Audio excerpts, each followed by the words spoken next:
Habari za saa hizi mabibi na mabwana, bingwa wa tiba asilia Afrika Dr. Imani Mandoto. Siku ya leo ni mwendelezo wa vipindi vyetu vya kupeana elimu juu ya uganga wa jadi, na siku ya leo nataka nikushirikishe elimu kubwa sana iliyokuwepo kwenye uganga wa jadi, namna ya kudhibiti wezi wanaotuibia mali zetu.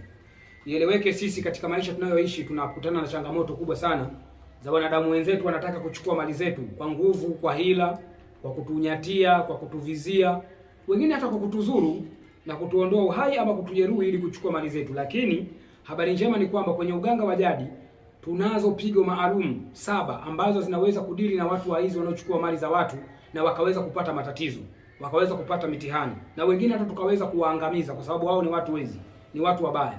Na leo nataka nikushirikishe uganga wa mbale. Mbale ni nini? Mbale ni aina ya miti iliyochongwa kiuganga ambayo inaweza kumfanya yule mtu aliyokuibia mali yako akapata mateso katika maisha yake mpaka akaja kwako mwenyewe kujisalimisha.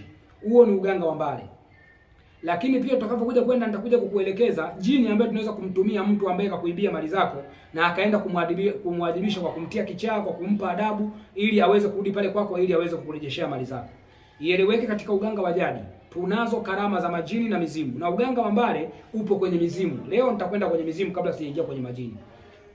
Kwenye mizimu, mababu zetu sisi, mimi Dr. Imani Mandoto, babu yangu alikuwa anao huu uganga wa mbale. Na mbale ni aina ya vitu ambavyo vimechongwa. Hapa siwezi kukuonyesha kwa sababu siruhusiwi kukuonyesha katika uganga, ila naruhusiwa kukupa maelezo. Kuna baadhi ya vitu kiuganga hatuwezi kuvionyesha kwenye kamera. Lakini ninaposema mbale, elewa kwamba ni aina ya vimiti vya kiuganga vya asili na jadi, vya kale sana. Vimechongwa hivi, vina ncha kali sana. Ni ile miti kama unajua inaita mipingo. Mpingo ndio umechongwa ule wa zamani mpaka umekuwa kama una ncha hivi, ziko 7, zile ndio zinaitwa mbale. Sasa zile zinatumikaje? Zile mbale zina tunguli yake. Unaona? Ipo tunguli yake ambayo ina uganga ndani yake.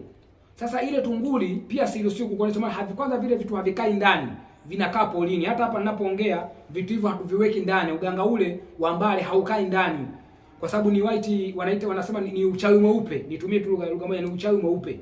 Ni kwamba ni vitu ambavyo havikai na uganga, vinakaa polini. Kwa hiyo hicho kitunguli na hizo mbale zake 7 zinakaa pamoja, kisha zinawekwa polini kwenye mti mkubwa. Kwa hiyo kama mimi nikitokea wewe umeibiwa mali zako, pale nyumbani kwako kuna watu wamevunja nyumba yako, wamekanyaga, unachotakiwa kufanya ni nini? Unachotakiwa kufanya ni ile sehemu aliyokanyaga, chota mchanga wa sehemu aliyokanyaga wale waliokuja kukuibia. Kwa taratibu watu wanapokuja kukuibia, kama ni dirishani kwako utakuta wamekanyaga, hata kama wamekanyaga na viatu, wewe chota ule mchanga, niletee mimi Dr. Imani Mandoto ili nije niwafanyie balaa. Na balaa nitakalo wafanyia mimi sio la kubahatisha, wala sio balaa la kuweza kusema kwamba tuna beti. Yaani tunabahatisha kwamba je, itakuwa haitokuwa. Ni kitu halisia ambacho najua nitakachokifanya kitakwenda kuleta matokeo, kwa sababu ni kitu ambacho wametumia wazee wangu, mababu zangu, wakaja wakaanzisha baba zangu, na baba zangu nao wameniachia mimi Dr. Imani Mandoto. Ieleweke, huo uganga wa mbale sio uganga kama wa Dr. Mandoto kaubuni. Ni vitu ambavyo walivyokuwa wanatumia mababu zetu, sasa wametuachia sisi, wameniachia mimi Dr. Imani Mandoto, ambaye na mimi nitatumia na nitaachia watoto wangu, wataachia wajukuu zangu. Ni kitu ambacho kinalisishwa kulingana na ukoo kama nilivyoulisi uganga huu. Kwa mimi Dr. Mandoto nakwambia, kama wewe umefikia hatua una mtu amekuibia mali yako, kama unamfahamu jina lake, hiyo ni issue nzito, nyepesi sana. Yaani ni issue nyepesi sana kama mtu aliyokuibia unamjua jina. Maana naelewa kuna watu ambao wamechukuliwa mali zao kwa kudanganywa ama kwa kutapeliwa. Yaani kuna mtu kuja kwako kama anakuazima kitu atakurudishia, alafu kumbe ndo anakuibia. Au kuna mtu amekuja amekupa maneno ya kukulaghai, alafu akakuibia mali yako. Iwe ni pesa, iwe ni nguo, iwe ni simu, iwe ni kitu chochote cha thamani, lakini yule mtu huna cha kumfanya, labda ana nguvu sana, ana ushawishi au huna ushahidi wa kutosha. Ukija kwangu mimi Dr. Mandoto na nikichunguza, kwa sababu na mimi nina vifaa vyangu vya kuchunguza. Ina maana nachunguza, je, huyu mtu ni kweli kachukua hicho kitu? Sio kama utaniletea jina tu mimi nitafanya kazi ya kupiga hizi mbale. Hapana, lazima nichunguze. Hata ukiniletea mchanga, mimi Dr. Imani Mandoto nitaingia kwenye ramli, kwa sababu kama nilivyokuambia mimi nina majini na pia nina mizimu. Nitachunguza, je, huu mchanga anaoletewa kweli ni wa mtu aliyekanyaga pale, yani mwizi aliyekanyaga pale? Kwa sababu unaweza mtu waizi pia wana hila, wanaweza wakajua kwamba kuna waganga kama hivyo, aweza akakuibia, alafu kumbe akakanyaga tu, akachukua kiatu akakiweka na mti hivi akanyaga pale, ukachota, kumbe si mkanyagio la mtu. Kwa hiyo pia mimi nina uwezo wa kuchunguza na kwambia hapana, huu mchanga sio wa mwizi au sio kanyagio. Kwa hiyo nafanya hivi ili kuhakiki kwamba tunapopiga lazima tupige zile pigo 7 kwa mtu ambaye ni halisia na ni mtu ndiye aliyekanyaga pale na ndio mwizi kweli. Kwa hiyo nikishachunguza nikigundua huyo mtu ni mwizi aliyokanyaga pale, tutachukua ule mchanga tutaufunga katika vifundo 7. Vifundo 7 maana yake ni kaniki nyeusi itakuwa inachanwa.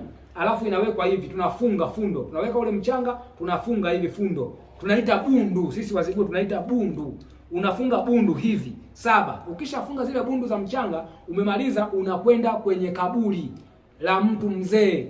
Tunamjua mtu huyu aliyozikwa hapa ni mzee kulingana na umri wake aliokufa na miaka yake aliyoishi, kwamba kazaliwa tarehe fulani kafa mwezi fulani. Tunaangalia ule umri. At least yeye kafika miaka 50 60 ndio tunaenda kupiga ile kafara pale. Tunachofanya tunachukua ule mchanga, tunachukua na zile mbali tunazitabania kwenye tunguli yake, tunazichovya, zinatoka na ule uganga, afu tunachomeka pale kwenye ule mchanga aliokanyaga ule mtu. Alafu tunapiga sasa zile mbali. Zinazama kwenye ile kaburi, tunazipanga kutoka kule kichwani kuja miguuni. Tunazipanga zile fundo 7 zile, tunapiga na zile mbali katikati yake. Tunapiga mpaka tuhakikishe zinazama chini kabisa, tunachimba vishima, tunafukia, tunaondoka. Na kuhakikishia ndani ya siku 7 yule mtu aliyokuwepo kule ataweza kupata matatizo makubwa, kwa sababu atakuwa anaoza miguu kana kwamba ni mtu aliyeng'atwa na nyoka ama aliyekanyaga sumu fulani au chemical fulani. Anakuwa anaoza ile miguu na anapata maumivu makali sana, na anapokuwa analala anakuwa analopoka yeye mwenyewe juu ya mtu aliyemchukulia hizo mali zake. Kwa hiyo ndugu zake wataweza kumleta huyo mtu pale kwa sababu atakuwa analopoka na atakuwa yeye mwenyewe anaelekeza kwamba jamani, mimi nakufa na uagwa, lakini anayoniua ni mtu fulani kwa sababu nimemjia mali zake. Kwa hiyo hao watu watabebana, watakuja kwako. Kwa hiyo watakapokuja kwako, na wewe utakuwa unipigie simu mimi ama au uwalete pale kwangu ili wakulipe zile mali zako. Wakiwa wameshakulipa, hata kama ni kwa simu, mimi ninachofanya ni kwenda kuchomoa zile mbali, na yule mtu pale anakuwa anapona, kwa sababu yale anakuwa yanamfanyia ajisikie hivyo au miguu yake ioze ni kwa sababu ya zile dawa tulizokuwa zimefanya kwa yale makanyagio yake aliyokanyaga. Ieleweke, tunafanya hivyo kwa ajili ya watu wale waliowafanyia watu vitu vibaya tu, wale watu ambao wamekuja kuwaibia watu wengine, na sisi tunawatumia uganga huo wa mbale kwa ajili ya kuweza kuwaletea shida na matatizo ili waweze kurudisha mali za watu. Ieleweke kwamba vitu hivi tunavyovifanya ni uganga ambao upo katika mapigo 7 ya kuweza kuwapiga watu ambao ni wezi waliokuibia mali zako. Iwe ni mtu amekutapeli, iwe ni mtu amechukua mali yako bila ridhaa yako, iwe ni mtu amekuja amekuvunjia, amekuibia, iwe ni mtu amekukaba. Dr. Imani Mandoto ninao uganga wa mbale ambao wa kuweza kupiga zile mbale kwenye zile sehemu walizokanyaga wale watu, au kama unajua jina lake wewe mtu kutupa jina lake, kuna namna tunavyoweza kufanya pia, tunaweza kupiga pigo hizo 7 za kiuganga, na mtu huyo atakurudishia mali zako ndani ya siku 7 tu. Huyo mtu atakuwa amekurudishia mali zako. Naamini kama wewe ulishapoteza mali zako, kama ulishawahi kudhulumiwa, kama ulishawahi kuibiwa mwaka na wakati wowote, kama unalijua jina la yule mtu, tunaweza kulishughulikia hilo ndani ya siku 7 na majibu yakapatikana. Ieleweke, kama mtu atakuwa ni mbishi kuja kwako na kuhakikishia ndani ya siku 7 huyo mtu hataweza kudumu, ataweza kupata matatizo makubwa sana, na pengine asipokuja kwako tukaweza kuondoa hiyo, anaweza akapoteza maisha.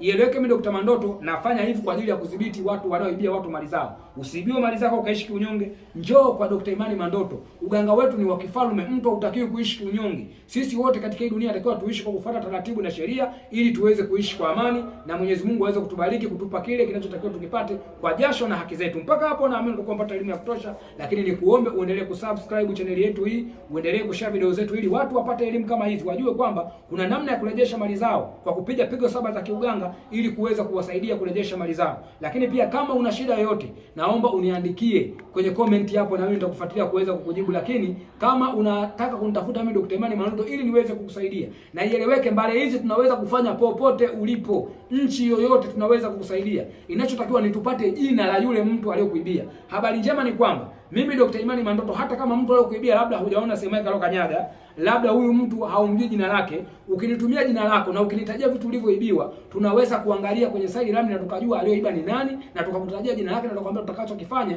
tutachukua jina lake tukalipiga kwenye mbale na huyo mtu akaweza kurejesha hizo mali zako. Mpaka hapo nimefikia mwisho. Asante kwa kunisikiliza na kunitazama.